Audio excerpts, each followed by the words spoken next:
sayo sa buntag mag-travel na po may kayo mga ito na po may eskwelahan. So hello everyone, this is the day of my life as a nanny. So busy na jud kay akong linya karon no, kay human ko dito magatiman sila sa balay, mag-ani na buko sa school. So mo na mga labian kung magpadong na mi sa school. May stuck pagid mi sa traffic diring dapita, diri mi malangan, duha ni kabuok diri nga mag-stuck mi sa traffic, paingon pag ini sa silang eskwelahan jud. Mga stuck mi kay siyempre daghan kay eskwelahan diring dapita, nagatbang-atbang lang ang mga eskwelahan.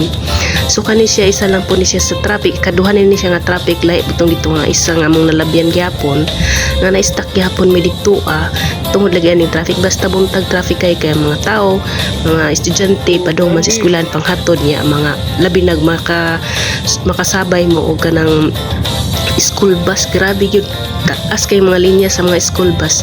So kani siya paliko na siya nga ng 40 speed limit di may magsulod kay ang ilang eskwelahan kay dito man ng mga estudyante at bang-atbang na mga estudyante diri po ni speakers lahi ang eskwelahan na po'y kini po lahi po ni siya eskwelahan.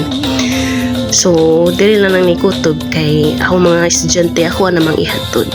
So yan lamang buntag sa tanan. Bye bye.